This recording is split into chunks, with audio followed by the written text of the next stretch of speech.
hikmah dari turunnya Al-Quran ini itu tadi, ada perubahan. Tanpa amal, kehidupan dunia hanyalah sia-sia, dan kehidupan akhirat akan mengalami kehancuran. Yang dalam setiap perjuangannya di medan pertempuran tidak pernah sekalipun ia mengalami kekalahan.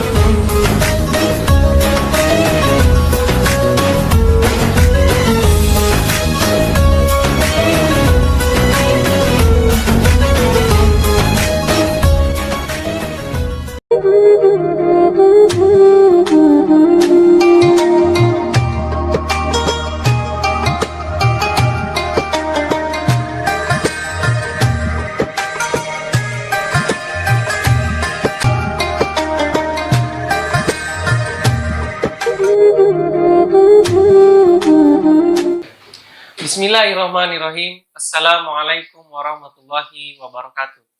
Alhamdulillahirabbil alamin. Allahumma sholli ala sayyidina Muhammad wa ala ali sayyidina Muhammad.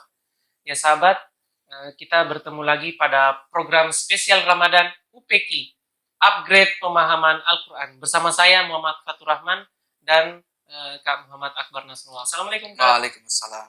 Ya, gimana nih kabarnya Kak? Alhamdulillah baik. Kalau Fatur? Ya, alhamdulillah saya juga baik-baik saja ya. Semoga kita selalu dalam lindungan Allah Subhanahu wa taala. Semoga kita selalu diberikan kesehatan, apalagi di masa pandemi ini. Mudah-mudahan senantiasa kita menjalankan protokol kesehatan sesuai dengan anjuran pemerintah ya, Kak. Ya.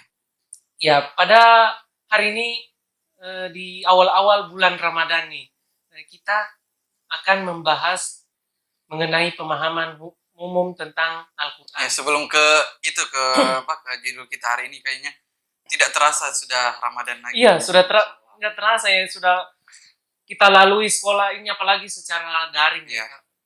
Tahun lalu Ramadan, alhamdulillah sudah kita diberikan umur panjang juga bisa merasakan indahnya Ramadan. Iya, mudah-mudahan nanti Kak kalau saat salat Idul Fitri nanti sudah boleh berkumpul bersama lagi ya. Amin. Karena tahun lalu ya kita hanya sholat di rumah masing-masing. Mudah-mudahan terbaik lah. Ya, pada hari ini sahabat, kita akan sharing-sharing, kita akan mendapatkan ilmu baru ya. Nih saya ada beberapa pertanyaan nih dari banyak sekali yang sudah banyak mengajukan pertanyaan ya. Ya, saya mulai dari yang pertama nih. Mana yang didahulukan, Kak? Kita memperbanyak bacaan atau kita memperbaiki bacaannya dulu? Ya, terkhusus di bulan Ramadan ini kan terkadang orang-orang itu berlomba-lomba untuk memperbanyak bacaan. Nah, ini yang memang benar, ada benarnya, karena ketika kita baca di bulan Ramadan itu dilipat gandakan pahalanya. Ya, Pak, pahalanya. Di bulan lain juga diberikan pahala, tetapi lebih-lebih lagi di bulan Ramadan. Nah, kalau seandainya pertanyaannya apakah yang manakah yang lebih baik antara memperbanyak bacaan atau memperbaiki bacaan, maka yang didahulukan adalah memperbaiki bacaan. Oh, memperbaiki. Ya, tidak ada gunanya terlalu banyak bacaan yang dihasilkan, tetapi tidak benar. Tidak benar ya? Kalau seandainya bacaannya banyak, kemudian bacaan itu tidak benar, nah itulah jangan sampai bukan menimbulkan pahala, tetapi menimbulkan dosa. Ya, ketika kita tahu bahwa bacaan kita tidak baik, kemudian kita tidak berusaha untuk memperbaikinya, nah maka itulah yang akan membuat kita berpotensi juga mendapatkan dosa. Ya, karena katanya Kak, jika kita misalnya belum tahu nih Kak, kita belum tahu tajwidnya, intonasinya bagaimana, itu katanya Kak akan merubah maknanya ya? Ya, ketika tajwidnya tidak baik, makharijul hurufnya tidak sesuai, nah itulah yang akan membuat perubahan makna. Nah, itu tadi yang saya katakan, kalau berubah maknanya bukan saja tidak dapat pahala, tetapi berpotensi mendapatkan dosa. Itu kalau diketahui, tapi kalau seandainya tidak diketahui, nanti akan dimaafkan oleh Allah. Cuman itu perlu cari-cari pengetahuan, tambahan-tambahan ilmu, sehingga kalau ada hal-hal itu tidak sampai mendapatkan dosa. Ya, kan gimana nih Kak, kalau kita misalnya ada yang masih salah membacanya nih Kak, kita dengar masih ada yang salah. Tapi kita mau memberitahu, tapi dia merasa dirinya lebih benar karena dia sudah belajar, padahal masih ada kesalahan walaupun sedikit itu Kak. Gimana tuh? Nah, inilah permasalahan kita saat ini. Iya. Orang lebih suka mengkritik dibanding menerima nasihat. Ya, Iya. ketika kita kritik ya boleh saja kritik, tapi harus dengan ilmu. Ya, makanya dikatakan ketika kampak digunakan untuk memotong kumis, tidak akan sulit, sangat sulit. Iya, nggak mungkin. Kemudian silet digunakan untuk memotong batang pohon, sulit. Maka segala sesuatu itu ditempatkan sesuai dengan tempatnya. Ya, disesuaikan dengan tempatnya. Jadi kalau seandainya mungkin seperti tadi misalnya, anggaplah dia memang betul-betul salah. Ya. Kemudian dia tidak ingin mendapatkan nasihat, menerima nasihat, maka itu hal yang sangat keliru. Dan itu tidak disukai oleh Allah Subhanahu wa taala. Karena seandainya itu salah, kemudian kesalahan itu dipertahankan tanpa menerima kritik, tanpa menerima nasihat dari orang lain, maka itulah yang membuat dia tertutup dari ilmu-ilmu yang bisa didapatkan. Berarti ini dia termasuk orang sombong ya Kak? Ya, termasuk orang sombong. Makanya disebutkan dalam hadis, la yadkhulul jannah man kana fi qalbihi misqala habbatin min khardalin min kibrin. Tidak masuk surga, sampai disebut begitu oleh Nabi. Tidak masuk surga orang yang ada sombong walaupun hanya sebesar biji sawi dalam hati. Ya, perlu diketahui ya sahabat, ya memang perlunya kita saling sharing, kita belajar bersama agar kita lebih tahu di mana kesalahannya kita. Walaupun kita sudah belajar, ya kita perlu lagi belajar lagi dari teman-teman, walaupun kita sudah belajar dari guru. Ya, itu meskipun yang kori-kori internasional atau orang-orang yang paham Al-Quran pun itu, jangan bayangkan mereka sudah stop pembelajarannya, enggak. Tetapi terus-menerus diasah, karena kalau seandainya tidak murojaah, bahkan bukan hanya hafalan yang dimurojaah, bacaan pun harus dimurojaah, agar fasihnya itu bertahan lama. Iya. Oke, nih yang berikutnya nih, mana yang lebih baik Kak? Kita membaca yang lancar atau yang terbata-bata? Apakah ada perbedaan pahalanya di situ Kak? Ya, insya Allah kalau seandainya ditanya perbedaan pahala ada. Ya. Nanti takutnya ada yang sampaikan bahwa kalau seandainya terbata-bata lebih banyak pahalanya. Kan biasa ada dengan itu. Ya, karena memang ada. Kenapa disebutkan seperti itu? Karena orang yang membaca terbata-bata itu mengulang-ulang bacaannya. Sehingga kalau seandainya yang lancar tadi cuma 3 huruf, alif, lam, mim, yang terbata-bata belum tentu bisa lancar, alif, lam. Dia menyebutkan menyebutnya sampai bisa sampai 5 kali, maka lebih banyak ia mendapatkan pahala. Ya, cuman pemikirannya jangan juga seperti ini. Misal, saya tidak usah perbaiki bacaan deh. Lebih bagus kalau terbata-bata karena pahalanya banyak. Nah, ini keliru juga. Karena orang yang lancar dalam membaca Al-Quran, Allah juga berikan pahala bonus. Allah sediakan pahala yang istimewa bagi dia. Salah satunya adalah dimanapun ia pergi, malaikat selalu mengikutinya. Allah Subhanahu wa taala perintahkan malaikat melindungi orang yang bagus bacaannya, apalagi yang hafiz Al-Quran seperti itu. Masya Allah. Ya, pertanyaan yang berikutnya nih, apakah ada dampaknya jika kita membaca ayat Al-Quran itu tidak sesuai dengan hukum tajwid? Nah, itu tadi. Iya, sesuai yang tadi ya. Bisa berpotensi menimbulkan dosa. Jadi kalau dalam membaca Al-Quran itu ada 3 lah. Ada yang kesalahan kecil, kesalahan sedang, dan kesalahan besar. Kalau seandainya yang kecil itu setidaknya akan diampuni oleh Allah Subhanahu wa taala. Mungkin ketika kita menghafal, tapi ketika kita baca dalam sholat misalnya, ya mungkin tidak sebagus ketika kita melihat langsung ya. Mungkin bisa dimaafkan. Tapi kalau seandainya itu kesalahan besar, kesalahan besar itu yang bahkan merubah makna, maka itulah yang akan membuat itu tadi menimbulkan dosa. Ya, oke. Sahabat, jangan kemana-mana, tetap di UPEKI, upgrade pemahaman Al-Quran.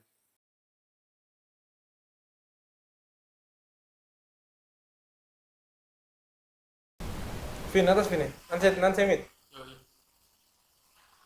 Hei, apa kurang buat di sini? Jangan keribut bro, main game ini lagi serius ini. Atas bro, atas. Kurang nih di masa pandemi begini seharusnya jangan kurang berkumpul begini. Baru kurang udah pakai masker lagi. Kami. Yo pak. Agar kau ini bro, ribut sekali kita. Menang tadi. Bukan ribut sini. Assalamualaikum. Waalaikumsalam PRT. Kenapa ini ribut-ribut? Ini PRT, kita lagi main game tadi, datang ribut sini. Baru menang nih tadi. Soalnya mereka dinasihati supaya jangan berkumpul dengan harus pakai masker, mereka marah-marah. Oh, jadi sudah benar ya niatnya ini Mas menasehati, tapi jangan, saya lihat tadi sampai pukul-pukul meja ya, jangan seperti itu. Nah, kalian bertiga juga sebagai warga tetap di desa ini, jangan juga kalian seperti begini, tidak pakai masker, tidak jaga jarak. Bukankah saya sudah bilang dari awal pandemi ini, kalian itu ikuti perintah dari pemerintah, ikuti protokol kesehatan, yang 3M itu. Apa itu 3M PRT? Belum tahu juga 3M? Belum PRT. Ya Allah. Yang pertama itu mencuci tangan. Tentunya itu pakai sabun. Yang kedua seperti yang kalian lakukan ini, jaga jarak, ya. Yang ketiga itu memakai masker. Kalian ada masker? Tidak ada. Ya Allah, masker juga tidak ada. Untung saya lagi bawa masker di sini. Bagi-bagi. Ambil. Terima kasih, Pak. PRT. Ya. Pakai. Iya, Pak. Sudah cuci tangan belum? Belum PRT. Habis ini cuci tangan. Saya pergi dulu ya. Jangan lagi ribut-ribut. Iya, Pak. Assalamualaikum. Waalaikumsalam. Jaga jarak.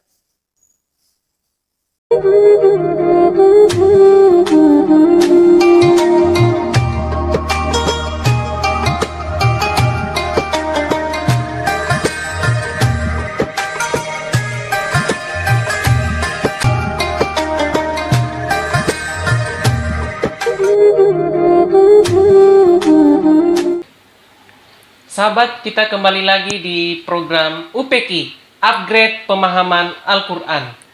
Ya, pertanyaan yang selanjutnya, ya kita sering-sering ilmu lagi ya Kak.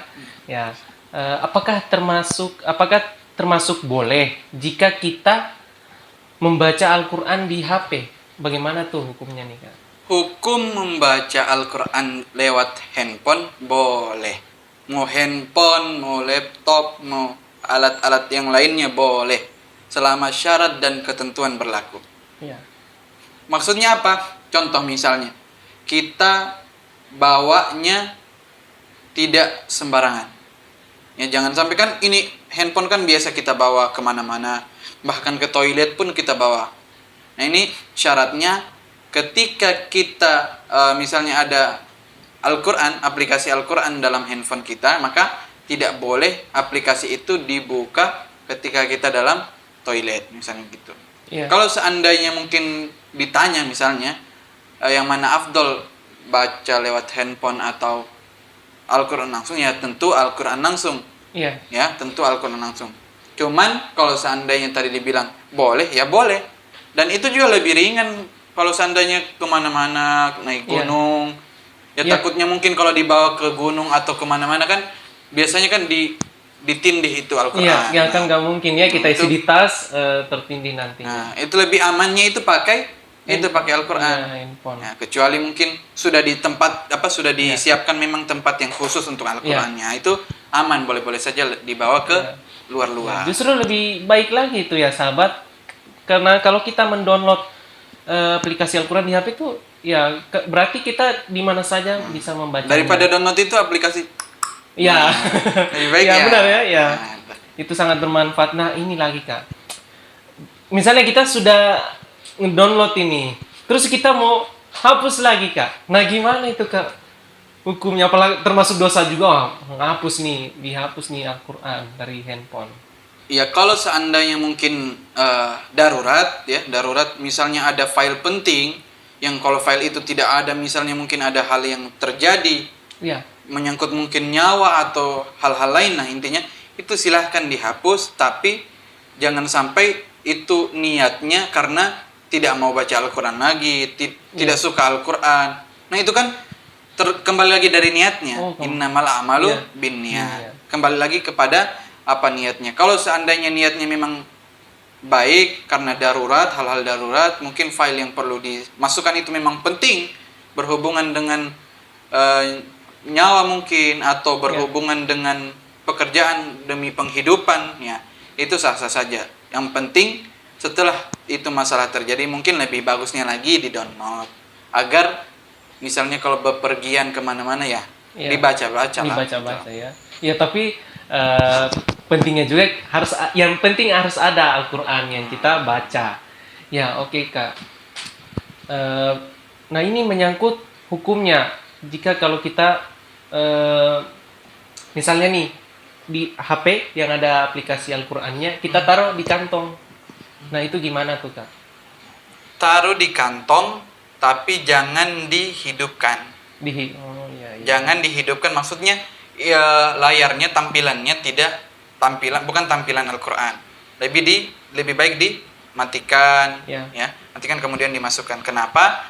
Karena ya itu tadi, menimbulkan hal-hal yang tidak baik lah. Kita tidak beradab lah dengan Al-Quran. Meskipun itu lewat HP, ya tetap namanya juga Al-Quran. Ya, karena ayat suci. Firman Allah, jangan kita taruh sembarang, intinya jangan kita perlakukan dengan sewenang-wenang lah. Iya. Mungkin ini Kak yang bisa Kak Akbar bisa sampaikan mungkin kepada sahabat, apa sih yang seperti gimana sih tuh adab-adabnya kita terhadap Al-Quran tuh Kak, agar kita bisa mengetahuinya. Adab dalam memelihara Al-Quran, istilahnya gitu. Jadi bukan lebih dominan ke membersihkannya, bukan. Kita kalau berdebu nanti bersihkan, berarti itu tandanya tidak sering dibaca kalau seandainya sudah berdebu. Maksudnya memelihara Al-Quran itu adalah rajin membacanya. Rajin. Itu adabnya, kita rajin membaca Al-Quran sehingga tidak terjadi tadi ada yang berdebu atau ada yang mungkin kalau seandainya sobek mungkin itu karena sering dibaca, mungkin salah tersentuh jadi kena robek misalnya. Itu kan masih diampunkan itu karena ya tidak secara sengaja. Nah, itu memelihara Al-Quran. Jadi rajin dibaca, bahkan dihafal, murojaah. Ya, kemudian itu Al-Quran juga bisa disiarkan. Jadi cara memeliharanya itu bukan serta-merta secara pribadi, bukan, tetapi juga disiarkan. Bagaimana isi dalam Al-Quran itu, kandungan-kandungan yang ada dalam Al-Quran itu kita dakwahkan. Begitu cara sahabat-sahabat. Walaupun kita tidak menyebutkan ya dengan ayatnya juga ya bahasa Arabnya. Intinya sahabat-sahabat dulu bagaimana cara mereka memelihara Al-Quran, ya dengan mengajarkan apa yang telah ada dalam Al-Quran itu. Kemudian mungkin di masa-masa sekarang yang misalnya sekarang ada lomba-lomba membaca Al-Quran, ada MTQ misalnya. Banyak. Ya itu lomba-lomba itu yang akan memelihara Al-Quran. Makanya Al-Quran itu sudah dijanjikan dalam Al-Quran sendiri, dijanjikan Allah akan selamatkan ia sampai hari kiamat. Jadi ini Al-Quran akan menemani kita. Jadi kalau kitab-kitab lain itu kebanyakan mudah untuk dirusak, mudah untuk dipalsukan. Nah itu Al-Quran kenapa sampai saat ini tidak bisa dipalsukan? Karena itu banyak yang menghafal, banyak yang murojaah, banyak yang rajin membaca, dibuatkan lomba-lombanya. Nah itulah yang membuat Al-Quran semakin terpelihara dan terhindar dari pemalsuan gitu. Iya, betul. Nah, itulah tadi mudah-mudahan sangat bermanfaat bagi kita ilmu yang telah kita dapatkan. Mungkinkah bisa kita sampaikan closing statement atau pesan-pesan kepada sahabat semua, termasuk saya sendiri ya Kak, termasuk pemahaman kita tentang Al-Quran. Ya, Rasulullah SAW menyebutkan dalam hadisnya, khairukum man ta'allamal Qur'an wa 'allamahu. Rasulullah sampaikan, kamu orang baik, orang terbaik lagi disebutkan. Bukan hanya baik, tetapi orang terbaik. Apa ketika dia tinggi jabatannya? Bukan. Ketika dia banyak kekayaannya? Bukan. Dia disebut orang terbaik apabila ia man ta'allamal Qur'an, dia belajar Al-Qur'an dan mengajarkan Al-Qur'an. Jadi kalau seandainya pemahaman Al-Qur'an itu sudah ada tertanam dalam diri kita, jangan pelit, sharinglah. Walaupun hanya satu ayat, ballighu anni walau ayat. Sampaikanlah walaupun satu ayat. Ya satu ayat yang kita tahu ya itu saja, atau cuma artinya saja, atau cuma intinya ada ilmu yang kita bisa sampaikan terkait dengan Al-Qur'an. Ya, bisa saja sangat bermanfaat ya. Ya, oke sahabat. Ya, itulah tadi sharing-sharing materi seputar pemahaman mengenai Al-Qur'an. Ya, terima kasih Kak atas kesempatannya untuk hadir pada hari ini. Semoga ini bermanfaat kepada kita semua. Jazakumullahu khairan. Wassalamualaikum warahmatullahi wabarakatuh. Jangan lupa like, subscribe dan komen and share juga ya. Terima kasih Kak.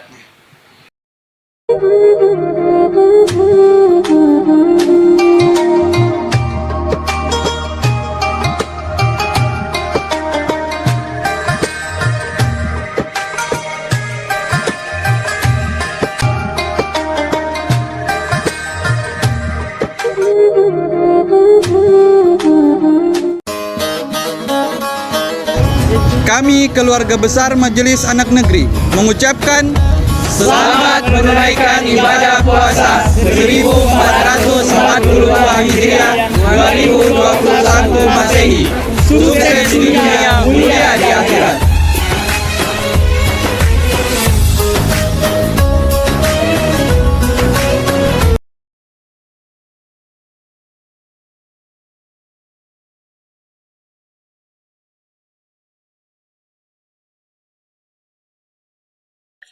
Allahu Akbar, Allahu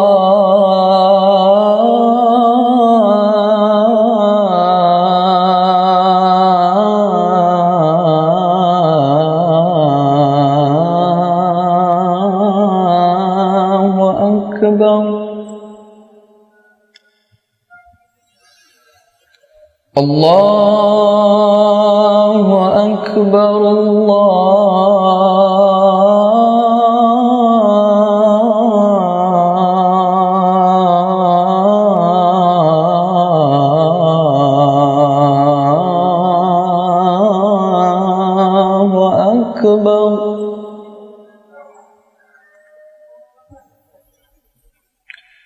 أشهد أن لا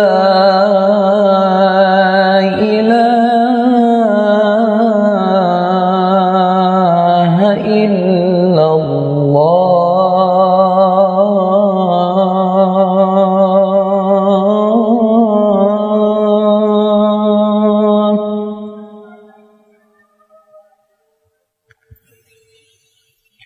أشهد أن لا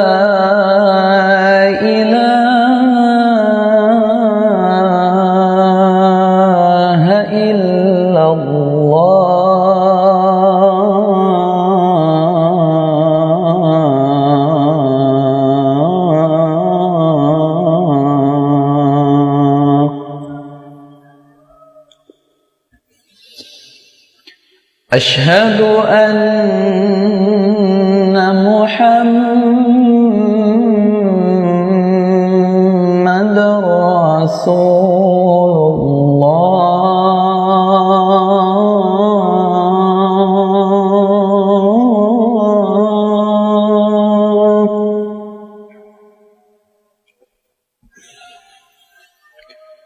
أشهد أن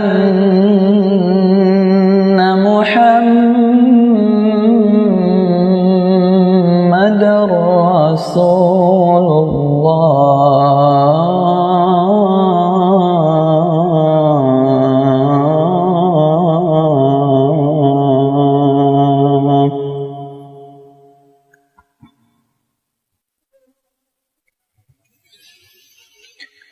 حي على الصلاة.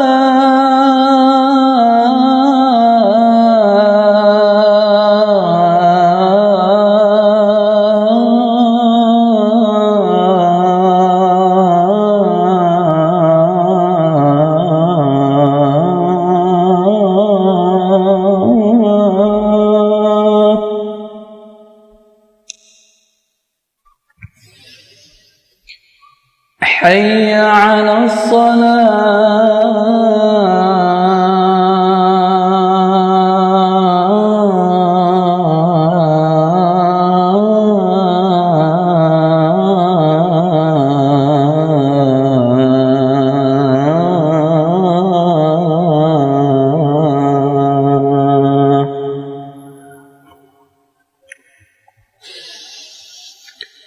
حي على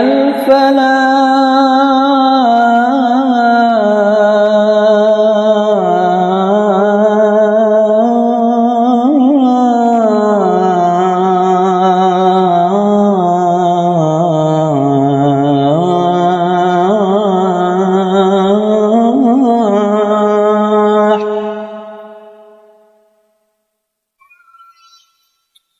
حي على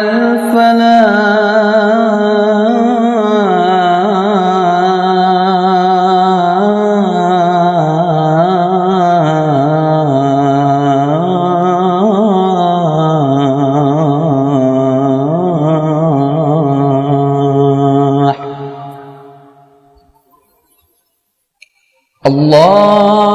الله أكبر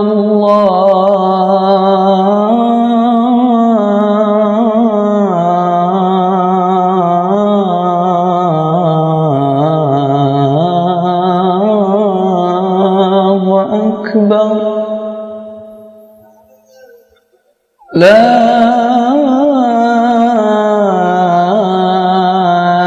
إله إلا الله